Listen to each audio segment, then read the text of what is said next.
जय हिंद दोस्तों, स्वागत है आप सभी का इंद्रन क्लासेस में। आज हम सब लोग यूपी टेट एस्टेट के लिए पर्यावरण के कुछ महत्वपूर्ण क्वेश्चंस के विषय में चर्चा करेंगे, जो आने वाले एग्ज़ाम के लिए बहुत ही उपयोगी होने वाले हैं। तो चलिए चलते हैं प्रश्नों की तरफ और देखते हैं पहला प्रश्न।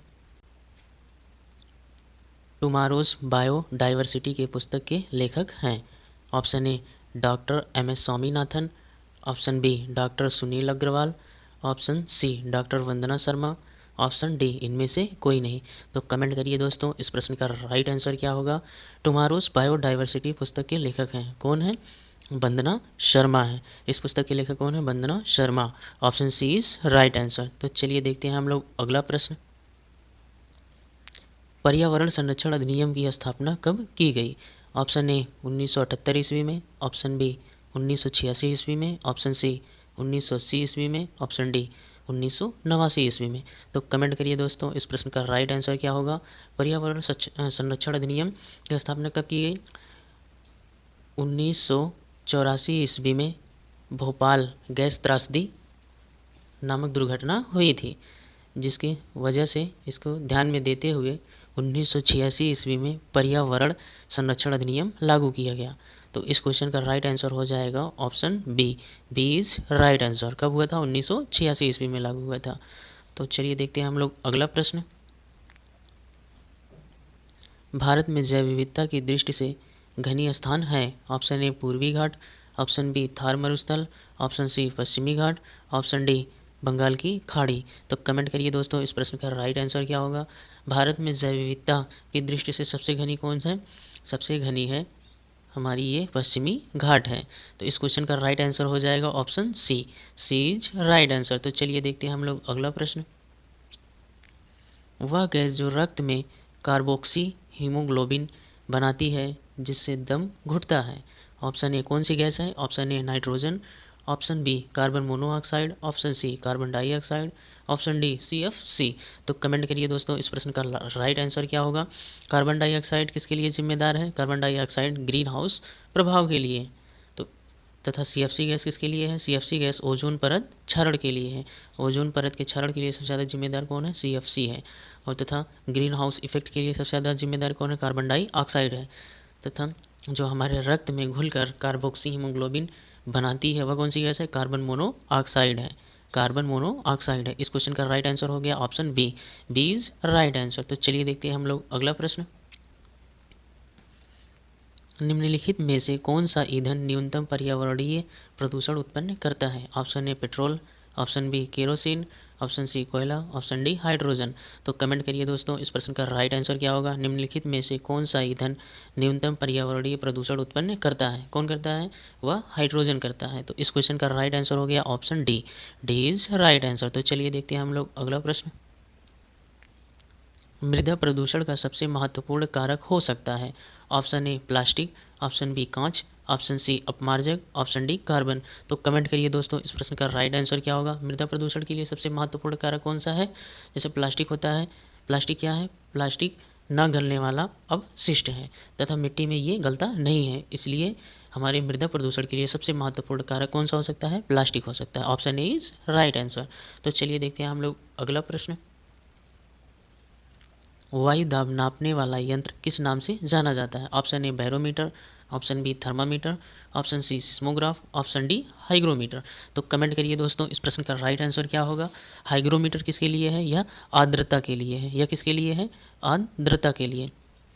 तथा सिस्मोग्राफ किसके लिए है? भूकंप के लिए। सिस्मोग्राफ भूकंप के लिए। हाइग्रोमीटर से क्या नापते हैं हम लोग? आर्द्रता नापते हैं। सिस्मोग्राफ से क्या? भूकंप की तीव्रता नापते हैं। थर्मोमीटर किसके लिए है? यह ताप के लिए, टेम्परेचर के लिए है। तथा वायु दाब नापने वाला यंत्र कौन सा है? बैरोमीटर है। तो इस क्वेश्चन का राइट आंसर हो जाएगा option A. A is right answer. तो चलिए देखते हैं हम लोग अगला प्रश्न। बीटी कपास है। ऑप्शन ए एक संकर पौधा, ऑप्शन बी एक ट्रांसजेनिक पौधा, ऑप्शन सी एक प्राकृतिक पौधा, ऑप्शन डी एक औषधीय पौधा। तो कमेंट करिए दोस्तों, इस प्रश्न का राइट आंसर क्या होगा।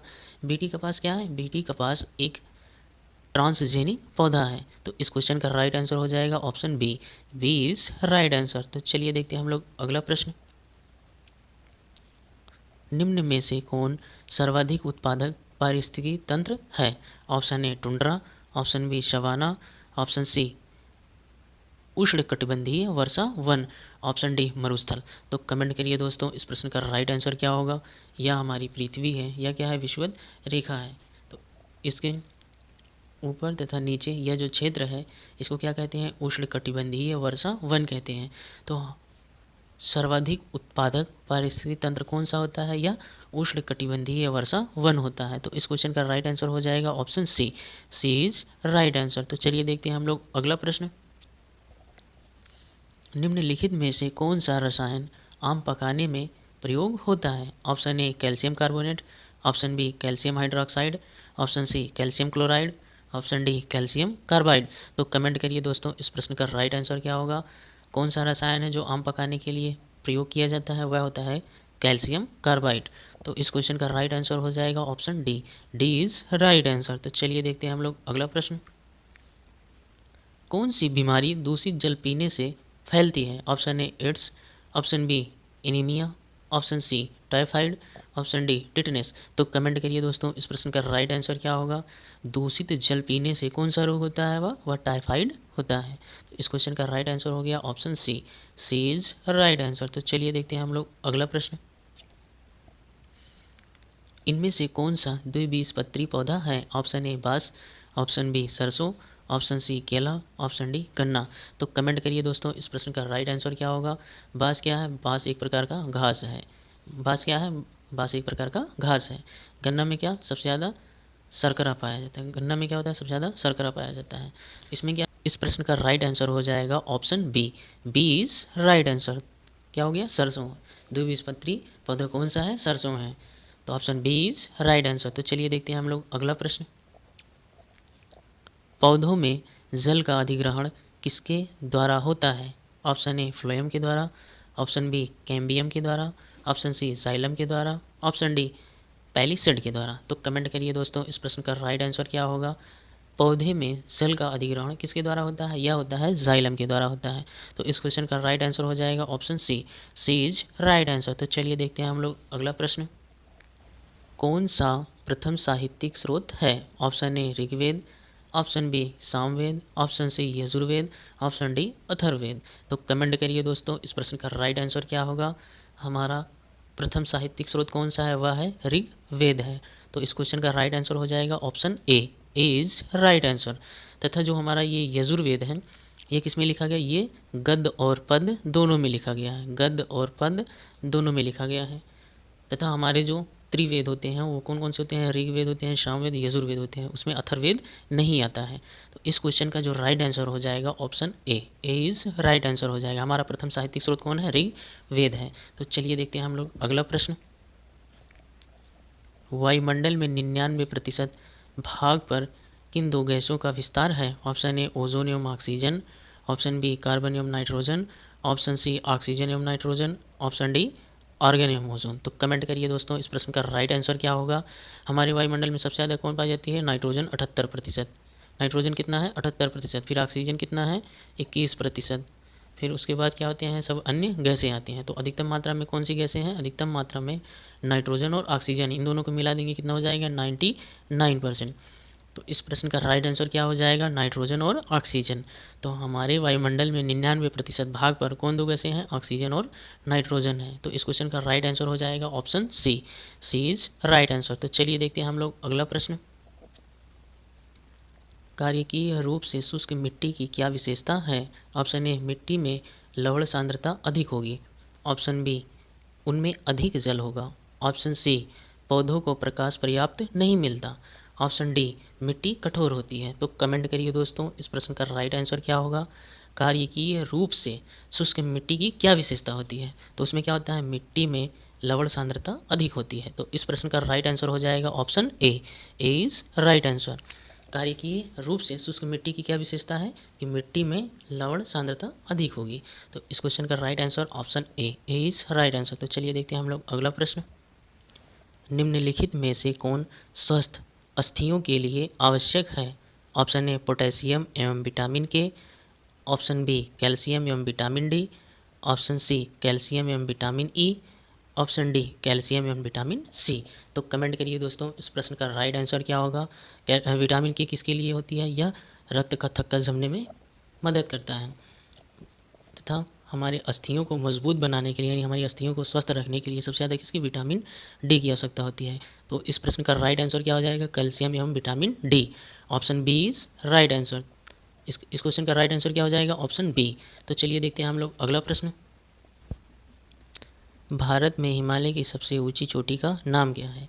Option A mount K two, option B mount Everest, option C mount Dhaulagiri, option D mount Kanchenjunga. तो कमेंट करिए दोस्तों, इस प्रश्न का राइट आंसर क्या होगा। भारत के हिमालय की सबसे ऊंची चोटी कौन सी है, वह है माउंट केटू है। पर प्रेजेंट टाइम में यह क्या है, यह पाकिस्तान के। अगर क्वेश्चन में ये पूछा जाता है कि वर्तमान में भारत में सबसे ऊंची चोटी कौन सी है, तो वह हो जाएगी कंचनजंगा हो जाएगी। तो वह कौन सी हो जाएगी, कंचनजंगा हो जाएगी। पर हमारे भारत की सबसे ऊंची चोटी कौन सी है, माउंट केटू है। तो इस क्वेश्चन का राइट आंसर हो जाएगा option A is right answer. तो चलिए देखते हैं हम लोग अगला प्रश्न। मौसम संबंधित घटनाएं वायुमंडल की किस परत में होती है। ऑप्शन ए समताप मंडल, ऑप्शन बी ओजोन मंडल, ऑप्शन सी आयन मंडल, ऑप्शन डी क्षोभ मंडल। तो कमेंट करिए दोस्तों, इस प्रश्न का राइट आंसर क्या होगा। मौसम संबंधी घटनाएं वायुमंडल की किस परत में होती है, वह होती है क्षोभ मंडल में होती है। तो इस प्रश्न का राइट आंसर हो जाएगा option D is right answer. तो चलिए देखते हैं हम लोग अगला प्रश्न। विटामिन सी की कमी से होने वाली बीमारी का क्या नाम है। Option A beriberi, option B scurvy, option C रतौंधी, ऑप्शन डी सूखा रोग। तो कमेंट करिए दोस्तों, इस प्रश्न का राइट आंसर क्या होगा। विटामिन सी की कमी से कौन सा रोग होता है, वह होता है स्कर्वी होता है। तो इस क्वेश्चन का राइट आंसर हो गया ऑप्शन बी। बेरी किसकी कमी से होता है, विटामिन बी की कमी से होता है। रतौंधी किसकी कमी से होता है, विटामिन ए की कमी से होता है। सूखा रोग जिसे रिकेट्स भी कहते हैं, यह किसके कारण होता है, डी की कमी से। तथा विटामिन सी की कमी से कौन सा रोग होता है, विटामिन सी की कमी से स्कर्वी रोग होता है। तो इस क्वेश्चन का राइट आंसर हो जाएगा option B is right answer. तो चलिए देखते हैं हम लोग अगला प्रश्न। भारत की प्रथम महिला आईपीएस ऑफिसर कौन है। Option A Kiran Bedi, option B Pratibha Patil, option C Padmaja Naidu, option D Hansa Mehta. तो कमेंट करिए दोस्तों, इस प्रश्न का राइट आंसर क्या होगा। भारत की प्रथम महिला आईपीएस ऑफिसर कौन सी है, वह है किरण बेदी है। इनकी पुस्तक का क्या नाम है, इनकी पुस्तक का नाम है फियरलेस गवर्नमेंट। इनकी पुस्तक का क्या नाम है, फियरलेस गवर्नमेंट है। तो इस क्वेश्चन का राइट आंसर हो जाएगा option A is right answer. तो चलिए देखते हैं हम लोग अगला प्रश्न। असम की प्रसिद्ध एक सींग वाले गैंडे वाला वन्य जीव अभ्यारण्य कौन सा है। Option A Manas, option B Gir जंगल, option C Kaziranga, option D Kanha Kisli. तो कमेंट करिए दोस्तों, इस प्रश्न का राइट आंसर क्या होगा। असम का एक प्रसिद्ध वन्य जीव अभ्यारण्य जो एक सींग वाले गैंडे के लिए फेमस है, वह कौन सा है, उसका नाम क्या है, उसका नाम है काजीरंगा राष्ट्रीय उद्यान। तो इस क्वेश्चन का राइट आंसर हो जाएगा option C is right answer. तो चलिए देखते हैं हम लोग अगला प्रश्न। निम्नलिखित में से कौन सा अग्नेय चट्टान का उदाहरण है। Option A graphite, option B basalt, option C चूना पत्थर, ऑप्शन डी स्लेट। तो कमेंट करिए दोस्तों, इस प्रश्न का राइट आंसर क्या होगा। अग्नेय चट्टान का उदाहरण कौन सा है, वह है बेसाल्ट है। अग्नेय चट्टान में दो उदाहरण कौन कौन से होते हैं, एक बेसाल्ट हो जाए और एक क्या है, ग्रे नाइट है। दूसरा क्या है, ग्रे नाइट है। तो इस क्वेश्चन का राइट आंसर हो जाएगा option B is right answer. B क्या, बेसाल्ट होता है। तो option B is right answer. तो चलिए देखते हैं हम लोग अगला प्रश्न। डुगोंग नामक समुद्री जीव जो कि विलोपन की कगार पर है, क्या है। ऑप्शन ए उभयचर, option B bony fish, option C स्तनधारी, ऑप्शन डी शार्क। तो कमेंट करिए दोस्तों, इस प्रश्न का राइट आंसर क्या होगा। डुगोंग नामक समुद्री जीव जो कि विलोपन की कगार पर है, वह क्या है, वह एक स्तनधारी है। तो इस क्वेश्चन का राइट आंसर हो गया option C is right answer. तो चलिए देखते हैं हम लोग अगला प्रश्न। निम्नलिखित में से किसने सर्वप्रथम बायोडाइवर्सिटी शब्द का प्रयोग किया था। ऑप्शन ए ओडी बैरो, ऑप्शन बी डी कास्त्री, ऑप्शन सी वाल्टर जीरोजेन, ऑप्शन डी आर ब्रिटिश। तो कमेंट करिए दोस्तों, इस प्रश्न का राइट आंसर क्या होगा। किसने सर्वप्रथम बायोडाइवर्सिटी शब्द का प्रयोग किया था, किसने किया था, WG रोजेन ने किया था। तो इस क्वेश्चन का राइट आंसर हो जाएगा option C is right answer. तो चलिए देखते हैं हम लोग अगला प्रश्न।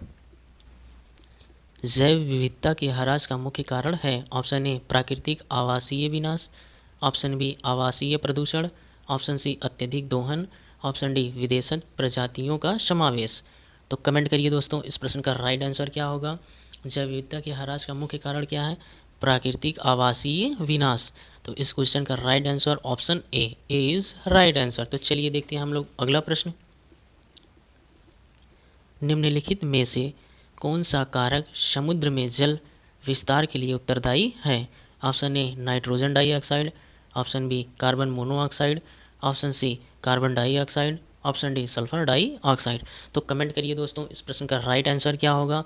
कार्बन मोनोऑक्साइड से क्या है? कार्बन मोनोऑक्साइड से दमघोटू गैस कहते हैं। कार्बन मोनोऑक्साइड को क्या कहते हैं? दमघोटू गैस कहते हैं। सल्फर डाइऑक्साइड किसके लिए उत्तरदायी होता है? यह अम्लीय वर्षा के लिए उत्तरदायी होता है। तथा समुद्री जल में विस्तार के लिए सबसे ज़्यादा कौन होता है? Carbon dioxide. कार्बन डाइऑक्साइड कैसे होता है? यह ग्रीन हाउस प्रभाव डालता है तथा हमारे पृथ्वी के वायुमंडल के ताप को बढ़ाता है, जिसके कारण ग्लेशियर पिघलते हैं तथा समुद्र के जल का लेवल ऊपर उठता है। तो इसीलिए कार्बन डाइऑक्साइड समुद्र के जल के विस्तार के लिए उत्तरदायी गैस है। तो इस क्वेश्चन का राइट आंसर हो जाएगा option C. C is right answer. कौन सा है? कार्बन डाइऑक्साइड है। तो चलिए देखते हैं हम लोग अगला प्रश्न। निम्नलिखित में से कौन सा सामान्य शीतलक के रूप में प्रयुक्त होता है? Option A neon, option B oxygen, option C nitrogen, option D freon. कौन सी गैस शीतलक के रूप में प्रयुक्त होती है? कमेंट करिए दोस्तों, इस प्रश्न का राइट आंसर क्या होगा? कौन सी गैस है? वह फ्रियोन गैस होती है। फ्रियोन गैस का दूसरा नाम क्या है? CFC। इसका फुल फॉर्म क्या है? क्लोरोफ्लोरोकार्बन। क्लोरोफ्लोरोकार्बन। तो सामान्य शीतलक के रूप में कौन सी गैस प्रयोग की जाती है? क्लोरोफ्लोरोकार्बन, तथा जिसका नाम फ्रिगॉन भी है। तो इस क्वेश्चन का राइट आंसर हो जाएगा option D. D is right answer. तो चलिए देखते हैं हम लोग अगला प्रश्न। मरकरी विषाक्त से मानव में कौन सा रोग होता है? Option A black fungus, option B Minamata, option C खसरा, ऑप्शन डी इटाई। तो कमेंट करिए दोस्तों, इस प्रश्न का राइट आंसर क्या होगा? मरकरी विषाक्त से मानव में कौन सा रोग होता है? वह होता है मिनी माता रोग। तो इस क्वेश्चन का राइट आंसर हो जाएगा option B. B is right answer. Itai किसे? यह जल में कैडमियम के मिलने से होता है। जल में कैडमियम के मिलने से होता है। तो इस प्रश्न का राइट आंसर हो जाएगा option B. B is right answer. तो चलिए देखते हैं हम लोग अगला प्रश्न। गोबर गैस में सर्वाधिक ज्वलनशील गैस है? Option A carbon dioxide, option B methane, option C hydrogen, option D propane. तो कमेंट करिए दोस्तों, इस प्रश्न का राइट आंसर क्या होगा? गोबर गैस में सर्वाधिक ज्वलनशील गैस कौन सी होती है? वह गैस कौन सी है? वह है मीथेन है। मीथेन का सूत्र क्या होता है? CH4 होता है। मीथेन का सूत्र क्या है? CH4। तो इस क्वेश्चन का राइट आंसर हो जाएगा option B. B is right answer. तो मिलते हैं हम लोग नेक्स्ट वीडियो में और सभी क्वेश्चन के साथ। तब तक के लिए जय हिंद दोस्तों। वीडियो अच्छा लगे तो चैनल को सब्सक्राइब ज़रूर करें। जय हिंद दोस्तों।